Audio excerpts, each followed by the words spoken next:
Sister Open, can you touch a little bit on the history of the Trinity when it started, and also about the concept of Ibn in the Hebrew language, which meant actually the close one, not the biological son.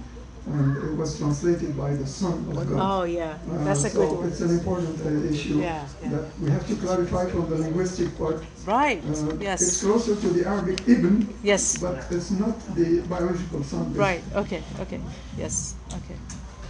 So the history of the, by the way, I have a video about the history of the Christianity and how it was formed. It is a series of videos. They're like long. But there's a series of videos called The Map. If you see The Map, Ruba Kiwar on YouTube, there is a history of the church and how it was formed. And it's only one video, I think 45 minutes, but it talks about the whole evangelical history, how it started. So first, there was a group of Jewish who believed that Jesus only was a prophet. Okay, and they were believers of Jesus. So they were the first Christians. That was in the first century. And then after that, it started to improving because people start to have some kind of arguments about the nature of Jesus. Was he spiritual or was he So we have those Sufi Christians that they are, but the deviant Sufi Christians that they believe, no, Jesus was not a human being. He was a God being.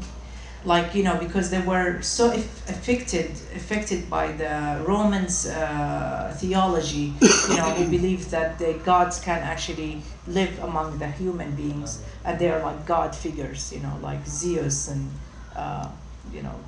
Hercules and all these, So Jesus was like that. He was just a God figure in the human, in the human society, and he did miracles and so on, so they worshipped him. And those people, they were called the agnostics. And then there were also, there were the Marcions, and there was a lot of sects. But then after that, they said, okay, this is not good. We have to go ahead and just try to gather all the Christians to believe in one theology or one thing. So what they did in the Majma' Nicaea congregation in 282, I believe.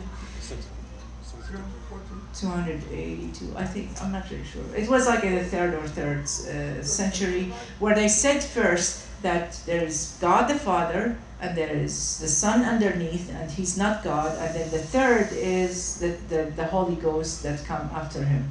And none of them is, only the Father is God, the Son. And then after like 100 years or 60 years, they did another Nicaea congregation, and they said, okay, well, you know what? We're going to put God, God, Father, and then the Son and the Holy Ghost in the same. And then they said, okay, well, they are three, one, and then we put God in the middle. So God is the three of them.